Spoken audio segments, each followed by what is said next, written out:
안녕하세요. 요한복음 오늘 20장인데요. 요한복음 20장은 이제 주님이 부활하신 주님을 쭉 기록하는 장면이에요. 이 기독교가 제가 또 말씀드렸지만 기독교가 종교가 아닌 이유는 이 세상 너머를 가리키기 때문에 이 세상 너머를 소망을 두기 때문에 기독교는 종교가 아닙니다. 종교는 이 땅에서요 오직 복을 누리기 위한 그러한 종교적인 그 측면이 있지만 우리 기독교는 부활신앙으로 인해서 이 세상 너머를 가는 종교적인 것이 아니라는 것을 좀 기억하면서 20장을 공부했으면 좋겠어요. 20장 19절부터 읽어드리겠습니다. 이날 곧 안식 후 첫날 저녁 때에 제자들이 유대인들을 두려워하여 모인 곳에 문들을 닫았더니 예수께서 오사 가운데 서서 이르시되 너에게 평강이 있을지어다. 이 말씀을 하시고 손과 옆구리를 보이시니 제자들이 주를 보고 기뻐하더라. 예수께서 또 이르시되 너희에게 평강이 있을지어다. 아버지께서 나를 보내신 것 같이 나도 너희를 보내노라. 이 말씀을 하시고 그들을 향하사 숨을 내쉬며 이르시되 성령을 받으라. 너희가 누구의 죄든지 사하면 사하여질 것이요 누구의 죄든지 그대로 두면 그대로 있으리라 하시니라. 오늘의 제목은 믿음의 통로와 믿음의 축복입니다. 믿음의 통로와 믿음의 축복. 또 오늘의 주제는 주는 그리스도이시며 생명을 주는 살아계신 하나님의 아들이십니다. 또 주제를 삼았습니다. 31절 한 절 더 읽어드리겠습니다. 오직 이것을 기록함은 너희로 예수께서 하나님 아들 그리스도이심을 믿게 하려 하며 또 너희로 믿고 그 이름을 힘입어 생명을 얻게 하려 함이니라. 31절은 당구장 표시를 하세요. 동그라미를 막 치세요. 성경에 기록된 아주 간단 명료하게 성경의 목적을 정확하게 기록을 한 거예요. 여태까지 창세기부터 쭉 달려왔지만은 모든 부분 성경을 함축해서 이 부분으로 초점을 맞췄다는 것에 대해서 기억해 주시기 바랍니다. 그래서 제목은 믿음의 통로와 믿음의 축복이며 주제는 주는 그리스도이시며 생명을 주는 살아계신 하나님의 아들이십니다. 이게 주제입니다. 오늘 교제할 내용은 20장 19절부터 23절은 이제 제자들에게 나타나신 부활의 주님이고 또 24절부터 29절은 부활의 주님을 의심한 도마에게 나타난 주님. 또 30절부터 31절은 성경을 기록한 목적을 이렇게 세 부류로 나눌 수가 있습니다. 부활하신 주님의 행적을 좀 설명을 해드리겠습니다. 제일 먼저 저번 시간에 공부했듯이 주일 아침 막달레아 마리아에게 나타나셨습니다. 그리고 마태복음의 28장 9절 10절에 넘어가면은 주일 아침 동산에 아침에 여인들에게 또 나타났다고 하거든요.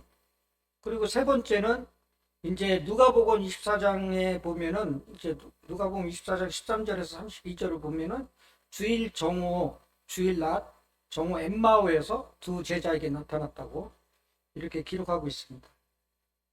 그리고 또 이제 주일 낮 예루살렘에서 시몬 베드로에게 나타났다고 누가복음 24장 34절 이렇게 있어요. 그리고 이제 오늘 교제할 내용 중에 이제 주일 저녁 마가 다락방, 이제 보통 성경학자들이 이 장소를 마가의 다락방으로 해석을 하거든요. 그래서 도마를 제외한 10제자에게 나타난 거죠. 그 다음에 7일 후에 또 마가의 다락방에서 도마를 포함한 11제자에게 나타났다는 거. 그리고 이제 요한복음 다음에 이제 공부할 부분에서 갈릴리 바닷가에서 7제자에게 나타나고 갈릴리 야산에서 11제자에게 나타난 것이 또 마태복음에 기록이 되어 있어요. 그리고 이제 500명의 형제들에게 나타난 게 고린도서 15장 6절에 있고 또 주의 형제 육신의 형제 야고보에게 나타난 게 고린도전서에 또 기록이 되어 있어요. 그래서 뭐 지금 쭉 얘기한 거 다 기억 못 하시죠? 주일날 이 주보에 요걸 내가 표를 만들었으니까 아마 그 표를 만드는 것을 주일날 볼 수가 있을 거예요. 그 표를 참고를 하시면은 부활하신 주님의 행적을 쭉 연결해서 알 수가 있습니다. 참고로 부활하신 주님이 제일 마지막에 나타난 부분이 언제죠?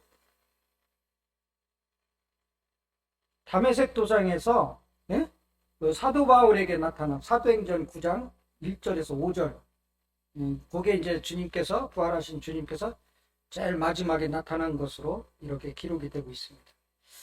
그럼 이제 믿음의 통로를 세 개로 이제 구분을 해보겠습니다. 먼저 오늘 읽어드린 19절부터 23절에 보면은 이 제자들이 부활의 주님을 직접 목격했을 때 믿음이 이제 주어지는 거죠. 그러니까 제자들이 유대인들을 두려워서 이 다락방에 숨어 있을 때 불안하고 이럴 때 부활의 주님께서 손과 옆구리를 보이시며 제자들이 주를 보고 기뻐하는 장면이 기록이 된 거죠. 그런데 주님이 제일 먼저 하신 말씀이 평강을 얘기하는, 평강이 있을지어다 이렇게 얘기하고 있어요. 근데 요 같은 부분에서 누가복음 24장 41절에 보면은 부활하신 주님께서 제자들과 함께 음식 잡수시는 모습이 누가복음에는 기록이 되어 있어요. 그러면은 이 부분은 주님의 몸으로 완전한 부활을 의미하는 거예요. 몸으로 완전한 음식을 드신다 하는 것은. 그래서 몸의 부활을, 이 부활을 영적인 부활만 믿는 분들이 있어요 또. 그래서 누가복음 24장 41절을 같이 봐야지만 완전한 몸으로 부활하신 주님인 것을 알 수가 있어요. 그래서 혹은 뭐 이렇게 영적으로 부활했다 이렇게만 믿는 기독교인들이 있어요. 그래서 누가복음 24장 41절을 참고했으면 좋겠어요. 그래서 제자들은 부활한 주님의 모습을 목격하고 기뻐했다는 거죠. 이것이 바로 이제 믿음의 제자로 이렇게 세워지는, 두려운 마음을 주님의 그 옆구리와 그 부분을 보면서 목격함으로 인해서 기쁨으로 변화되는 이러한 장면을 볼 수가 있어요. 그 다음에 믿음의 통로 두 번째가 이제 도마 얘기인데 24절부터 29절. 그래서 주님의 부활을 의심했던 도마는 부활의 주님을 직접 만져봤다는 걸 체험했다는 거죠. 그죠? 그래서 부활의 주님을 체험했을 때 믿음의 통로가 된다는 것이죠. 그래서 진정한 주님의 제자의 길을 걷게 되는 거죠, 도마. 그래서 도마는 주님의 못자국을 만져보기를 원했어, 25절에 보면. 근데, 만져보기를 원했는데, 25절에, 요한일서 1장 1절에 보면은 이런 말이 있어요. 우리 손으로 만진봐라. 이렇게 얘기했거든요. 그러니까, 이 말씀을 배경으로 볼 때 도마는 주님의 목자국을 만져본 것으로 이해되는 것이죠. 그래서 체험했을 때, 주님을 직접 체험했을 때. 그래서 믿음의 의심은 간접적으로 주님을 체험을 통해서 해결할 수 있다는 거죠. 믿음의 의심은. 우리는 지금 현 시대에서는 성경을 통해서 이제 그 믿음의 의심을 해결할 수 있다는 것을 볼 수가 있어요. 세 번째, 믿음의 통로 세 번째는 이제 31절에 읽어드린 것처럼 부활의 주님을 기록한 성경을 통해서 믿음의 통로가 될 수 있다는 거죠. 현 시대는 우리의 믿음의 통로는 성경일 수밖에 없다. 그렇게 생각이 됩니다. 그래서 성경은 인간의 창조와 타락, 주님께서 이 땅에 오심과 많은 표적이 기록되어 있지만 성경을 기록한 분명한 목적은 독자로 하여금 부활의 주님을 하나님의 아들로 믿고 구원과 영생을 얻는 데 목적을 두고 있다는 거죠. 그래서 성경을 통해서. 그래서 우리 시대의 성경으로 부활의 주님을 확실히 증거할 수 있다는 거죠. 성경으로. 그리고 우리 시대의 성경으로 부활의 주님을 확실히 볼 수 있는 거죠. 뭐 육안으로는 볼 수 없지만 이 성경을 통해서 이런 부활의 주님, 이런 주님이 계시구나 하고선 우리가 그분을 확실히 증거할 수 있고 또 볼 수도 있는 것이죠. 그래서 육안으로 본다는 것보다는 부활의 주님께서 부활하셨다 이렇게 우리가 머릿속에서 이렇게 그려가면서 보는 거죠. 이런 오늘 읽어드린 이 부분을 통해서 제자들에게 나타나고 도마가 만져보고 막달라 마리아에게 나타나고 뭐 나중에는 이제 고린도전서 500명의 형제들한테 나타나고 이러한 것을 우리가 쭉 연결해서 상상했을 때 우리도 그 부분을 볼 수 있어야 된다는 것이죠. 이것이 바로 믿음의 통로.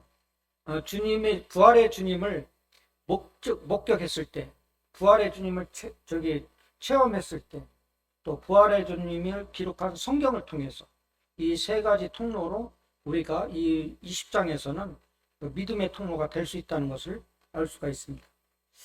그 다음에 이제 믿음의 축복은 이제 세 가지로 얘기할 수가 있어요. 세 가지. 평강이라는 단어가 세 군데나 19절하고 21절하고 26절. 제자들에게 도마를 뺀 제자들에게 제일 먼저 한 게 평강이 있으리라 이렇게 얘기했고, 도마에게도 먼저 평강을 얘기하고, 또 26절에 가서도 너에게 평강이 있을지어다, 이 평강을 얘기했다는 거죠. 이 평강이라는 것은 히브리어로 살롬이에요. 살롬.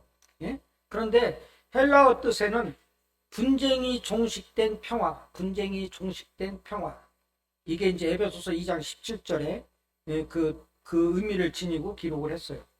또 누가복음 11장 21절에 보면은 위험에서 분리된 안전. 지금 이제 이 제자들은 굉장히 위험한 상태에 있잖아요. 예? 왜? 예수님을 추종했던 잔당들이라고 해서 유대인들이 잡아서 죽일 수도 있잖아요. 그 위험에서 분리된 안전. 그래서 주님이 제일 먼저 평강이 있을지어다. 너희들이 이제 그 두려움에서, 그 위험에서 너희들이 이제 나와 함께함으로 인해서 분리돼서 안전한 곳에 있다. 이 의미를 갖고 있어요. 그 히브리서 12장에 보면 또 화평, 이사야서 42장 19절에 보면 이 평강이란 그 샬롬이 친근하다, 친근하다, 또 이제 화목하다, 이런 뜻을 갖고 있는 거죠. 그래서 19절에 평강에 보면은 두려움에 떨고 있던 제자들이 주님이 나타나자 누가복음 24장 37절에는 어떻게 생각했냐면 주님을 유령으로 생각했어요. 그러니까 누가복음과 같이 공부를 해야지 이제 이해가 돼. 처음에 주님이 나타나자 유령으로, 누가복음에서는 24장 37절에서는 주님이 나타나 유령으로 생각했어요. 그리고 주님께서 제자들에게 이제 안심을 주고자 샬롬의 의미를 가진 인사를 하면서 평강이 있을지어다, 이렇게 이제 제일 먼저 그 제자들에게 하신 말씀입니다.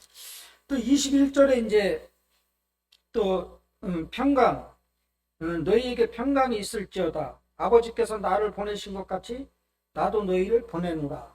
이 21절의 평강은 장차 복음 전파하는 복음 전파를 하다 보면은, 그 사역을 하다 보면은 우리가 이제 고난도 당하고 핍박도 당하잖아요. 또 그런 환경 속에서 용기와 희망을 주고자 먼저 이 샬롬이라는 인사를 하면서 너희들을 보내겠다, 이렇게 샬롬의 의미를 지니고 있다는 거죠. 그래서 제자들이 유대인들을 두려워할 때 주님께서 제자들의 믿음에 실망을 했을 수도 있어요. 예? 두려워하니까.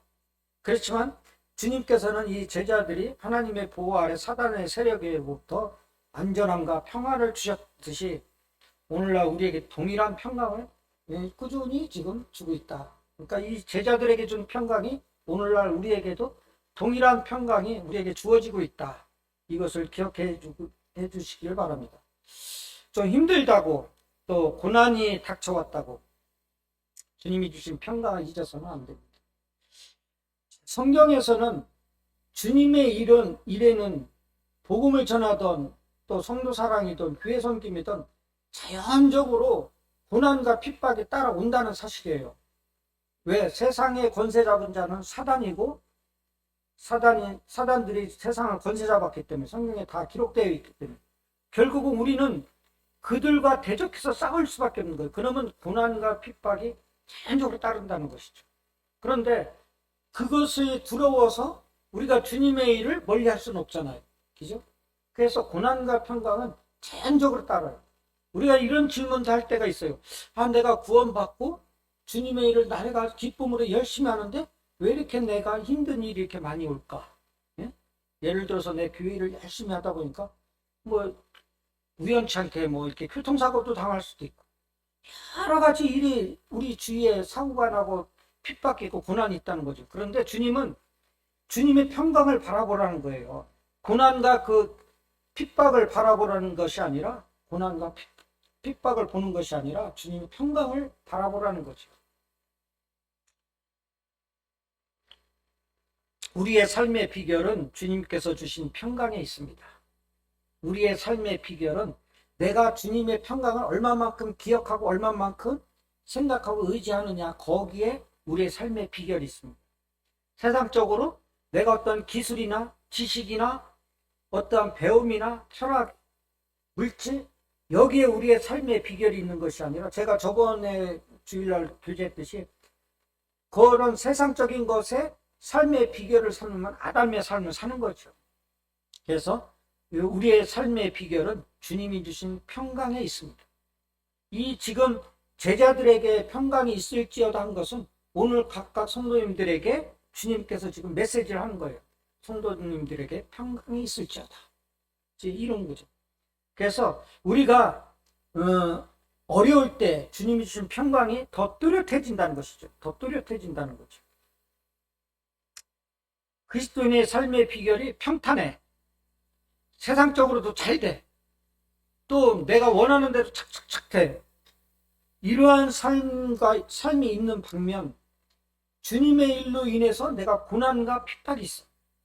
이렇게 양분돼서 있을 때 우리가 고난과 주님의 일로 인해서 어려움이 있을 때는 주님이 주신 평강이 더 뚜렷해진다는 것을 성도님들이 기억해 주시길 바랍니다. 그 이유는 주님께서 주신 평강은 죄로 말미암아 불안과 두려움을 없게 하는 거예요. 평강은 죄 때문에 불안하고 두려움이 생기잖아. 왜 죄 때문에 그 불안과 두려움이 있냐면 육신의 삶으로 인해서 육신을 의지하기 때문에.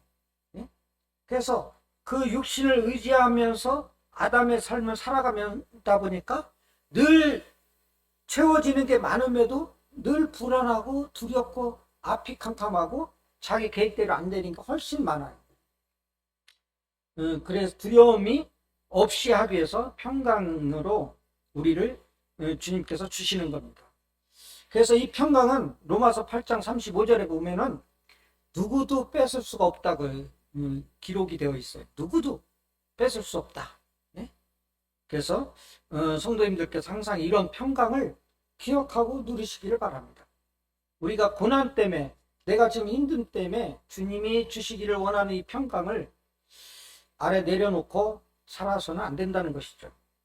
두 번째, 믿음의 축복. 첫 번째는 평강이었죠. 두 번째는 21절에 보면은 제자입니다. 이게 제자. 제자의 뜻은 권위 있는 자가 대리인에게 자신의 권위를 갖고 사명을 수행하도록 파송하는 것. 그래서 사도라는 것은 보냄을 받은 자라는 뜻이에요. 그래서 여기서 이 21절에 보면은 21절에 그랬잖아요. 나를 보내신 것 같이 나도 너희를 보내노라. 이것은 이제 너희들을 내 제자로 삼겠다는 거죠. 여기 구원받은 성도님들은 다 주님으로부터 이 제자를 삼아서 보냄을 받은 자예요.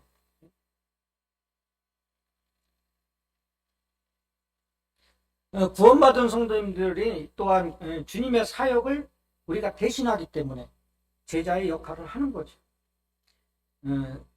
그래서 우리가 제자 훈련도 하고 제자의 길을 지금 걷고 있는 거예요. 주님의 사역, 예를 들어서 복음전도, 성도 사랑, 성도 양육, 교회 섬김, 이러한 사역은 우리가 힘든 사역이라고 생각하면 안 돼요.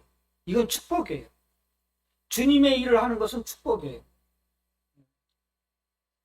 우리가 세상적인 일로, 예를 들어서 물질적으로 일로 우리가 이렇게 물질을 얻은 것도 하나의 축복의 일부분이지만 가장 큰 축복은 주님의 일을 내가 감당하면서 현재 하고 있을 때, 이것이 주님이 주신 최고의 축복입니다. 우리가 현재 하고 있는 일, 주님의 일은 아무나 할 수 없다는 거죠. 여기서 보여주는 거죠. 그죠? 아무나 할 수도 없고 누구도 할 수 없는 특권이에요. 그래서 축복인 거예요. 누구나 할 수 있고 아무나 할 수 있는 일이라면은 이것은 축복이 될 수가 없어요. 그래서 주님이 평강을 먼저 얘기하고 그 다음에 보낸 것을 얘기할 때는 평강 가운데 보냄 받은 자로서 내 사역을 대신 해달라, 이 부탁이에요. 그렇기 때문에 우리가 지금 하고 있는 일은 사소한 일이라도 이것은 누구나 아무나 할 수 없는 아주 한 주님으로부터 축복받은 일입니다. 그러니까 자연적으로 주님의 일을 할 때는 기쁨으로 할 수밖에 없어요. 즐거움으로 할 수밖에 없어요. 마지못해서 내가 지금 머릿속에는 뭐가 있고 뭐가 있는데 이거 해야 되는데 이거 성도들이 다 이렇게 와서 하는데 마지못해서 한다면 과연 그 일을 주님께서 즐거운 마음으로 받을 수 있을까요? 그래서 평강 가운데 주님의 일을 했을 때 그 일을 주님께서 받으신다는 거죠. 즐겁게. 그래서 두 번째는 제자의 축복입니다. 세 번째는 성령입니다. 22절에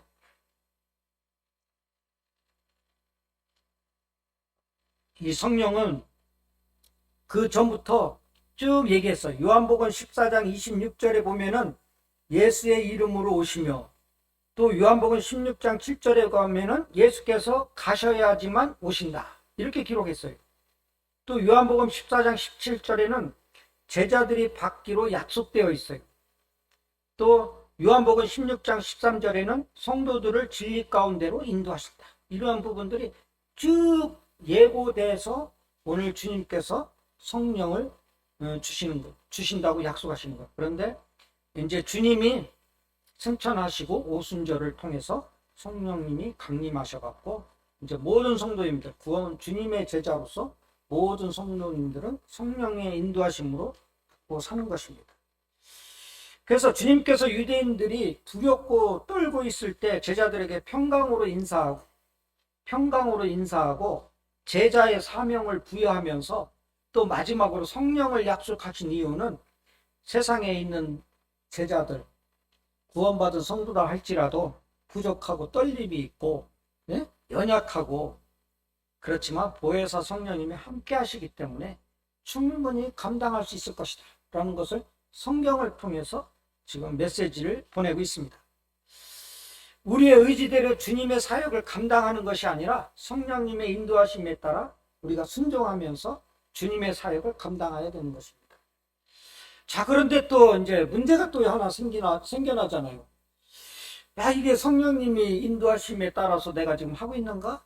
아니면 내 생각에 따라서 하고 있는가? 이게 분간이, 이 구원받은 성도들이 이것을 굉장히 어렵게 생각하고 여전히 숙제로 남아있는 거예요. 그렇기 때문에 성령님을 더욱더 의지할 수밖에 없는 거예요. 근데 저는 제가 이제 학생회 교사 할 때부터 30살 초반 때부터 저는 세 가지 라인을 정했어요. 그러니까 선진의 믿음의 형제님들한테 물어봐도 뚜렷한 대답이 없어요. 그래서 기도 가운데 그러면 성령님의 인도하심에 따라서 내가 어떤 라인을 좀 정해보자. 그래갖고 이제 세 가지를 정했어요. 첫 번째는 내가 하고 있는 일에 내가 생각하는 일에 과연 생명 공동체인 교회에 어떤 유익이 있는가. 요걸 제일 먼저 생각을 했어요. 내가 예를 들어서 어떤 봉사를 할 때 내가 이 봉사를 함으로써 성도들이 어떠한 편안함이 있는가. 또 내가 이에 어떠한 일을 맡겼을 때, 복음을 전환 맡겼을 때 그냥 성도님들에게 이 교회에 어떠한 유익이 있는가. 먼저 교회에 유익이 있는가. 요 라인을 하나 정했고요. 두 번째는 내가 하고 있는 일, 주님의 일 때문에 혹시 상처받는 성도님들이 없는가. 요거 두 번째로 정했어요. 내가 훌륭한 일을 할지라도 남들이 다른 성도님들 하지 못하는 일이 있을지라도 그 일을 내가 할 때라도 성도 한 분이라도 상처를 받는다면은 이것은 잘못된 거라고 저는 생각을 했어요. 그래서 내가 지금 하고 있는 일, 내가 지금 맡고 있는 일, 내가 지금 주님의 사역을 잘 감당하는 일을 할지라도 이 일에 성도님들이 상처받는 일은 없는가. 요거를 두 번째로 라인을 정했고, 세 번째는 굉장히 중요한 이게 어려운 문제지만 이게 내 욕심에 의해서 나의 무슨 이 일을 통해서 내가 어떠한 교회적으로 우위를 점하고 내가 교회적으로 어떤 나음을 위해서 하는 건가? 내가 육신의적인 생각이 없는가? 제 나름대로 요 세 가지를 예를 들어서 어느 형제님이 이제 그 학생회를 좀 맡아달라 이렇게 얘기했을 때 기도한다고 그러잖아요. 그러면은 나는 이 학생회를 맡아서 교회에 어떤 유익을 끼쳐가면서 해야 되는가? 또 내가 이런 학생회를 맡았을 때 또 어느 성도님들 혹시 마음의 상처는 없는가? 또 학생회를 통해서 내가 또 육신적인 이것은 계속해서 학생회 교사로 있으면서 그걸 계속 체크하는 거예요. 내가 어떤 성도들을 대할 때 내가 육신적인 생각을 갖고 이렇게 교제하지 않았는가? 이런 부분, 육신과 육신적인 것을 그 부분을 굉장히 좀 또 이렇게 내가 육신적으로 하면서도 이건 성령님의 인도하십니다. 이렇게 해갖고 해석해갖고 그것을 뚜렷이 못할 때도 있어요. 근데 육신적이라는 것은 나에게 뭔가 얻어지는 것이 있을 때 가장 중요한 것은 이걸로 인해서 내가 뭔가 얻어지는 것이 있다는 것은 이건 육신적인 일로 좀 생각해 볼 일이에요. 또 이 일을 위해서 내가 입지가 좀 나아질 수 있다. 이것도 좀 육신적으로 생각해 볼 문제예요. 그래서 일은 있고 나는 없는 내가 맡은 직분에 분명하게 내가 주님 앞에 사용되는 도구로서 나 없이 사용되는 것만 있는 이러한 모습. 내가 눈에 보이지만 나는 투명 인간적으로 주님의 일을 했을 때 이런 부분들을 세 가지를 놓고 저는 꾸준히 이 부분을 정해놓고 해봤어요. 그래서 성도님들도 이런 시간을 통해서 정말 나는 성령님의 인도하심을 어떻게 받을 것인가. 성령님의 인도하심이라는 게 너무 포괄적이잖아요. 너무 크게 생각이 되잖아요. 그런데 자기 나름대로 사소한 것부터 이렇게 좀 정했으면 좋겠어요. 예를 들어서 교회를 떠나서 세상적으로 들어가서 살 때 내가 어떤 사람들과 얘기하고 교제하고 그분들하고 어떤 계약 관계에 있을 때 이런 부분도 내가 이런 거를 통해서 내가 교회에 어떤 유익이 끼쳐질까 한번 좀 생각하고 이러한 일을 좀 꾸준히 생각해 나가는 것이 좀 좋을 것 같습니다. 저보다도 좋은 라인을 이렇게 정하시는 분 있으면은 한번 좀 카톡방이라든지 저에게 좀 알려주세요. 저도 그걸 도움을 받아서 정말 우리가 성령님의 인도하심을 받을 때 이 교회는 건강한 교회가 됩니다. 왜냐하면 성령님의 인도하심을 받지 못하면 이 교회는 인위적인 교회가 돼요. 사람이 이끌어 나가고 조직이 이끌어 나가고 그 숫자가 이끌어 나가고 물질이 이끌어 나가게 되는 거죠. 그래서 숫자가 좀 부족할지라도 조금 가난할지라도 우리가 성령님의 인도하심을 모든 성도들이 잘 받아 나갔을 때 정말 교회적으로 외부적으로 초라해 보일지라도 그것은 분명한 생명이 있는 주님이 보이는 주님의 뜻에 따라 움직여지는 주님이 설계한 하나님께서 꿈에 그리는 교회가 될 것이라고 생각이 돼요. 이게 가장 중요합니다. 성령님의 인도하심을 받는 것이 굉장히 중요한 부분. 개인 삶과 교회적인 일에 우리는 두 가지 일이 있잖아요. 개인적인 교회 일이 있고 교회 전체적인 교회 일이 있잖아요. 이런 부분들을 제가 이 성령님의 인도하심에 대해서 시간을 할애를 많이 하는 이유는 상당히 중요하고 또 어려운 문제이기 때문에 저도 어렵기 때문에 이런 부분에 우리가 서로 머리를 맞대고 기도 가운데 정말 성령님의 인도하심 주님의 뜻을 찾아가는 것이 완벽하지는 못해요. 주님 올 때까지 완벽하지는 못해요. 그렇지만 우리가 자꾸 하나씩 찾아가는 거예요. 주님의 인도하심을 받자. 성령님의 인도하심을 받자. 그것을 자꾸 찾아가는 것이 우리가 믿음으로 가는 길이라고 생각이 됩니다. 정리하겠습니다. 믿음의 통로는 부활의 주님을 목격하고 체험했을 때 그리고 성경을 통해서 부활의 주님을 기록한 성경을 통해서 그리고 믿음의 축복은 평강을 주시고 또 제자의 길을 걷게 하고 성령님의 인도하심을 받게 되는 거죠. 그래서 결론을 한 줄로 요약하면은 하나님의 평강으로 성령의 인도하심에 제자의 길을 충실히 걷는 서대님께 성도님들이 되시길 바랍니다. 그래서 짧게나마 이 부분을 팩트만 갖고 규제를 했습니다. 그리고 부활 후 주님의 행적에 대해서 주보에 이번 주일날 이제 뭐 이창영 선생님이 실려주겠지만은 이런 거를 하나 카피해서 요 요한복음 20장 요 부분에다가 이렇게 붙이고 계속해서 또 다음에 또 요한복음을 볼 기회가 있을 때 그걸 참고해서 그래서 이 누가복음과 요한복음을 부활하신 주님 그거를 병행해서 읽으면은 부활의 주님이 어떻게 저기 했는가를 우리가 잘 참고할 수 있지 않을까 이런 생각이 듭니다. 이상 말씀 교제를 마치겠습니다.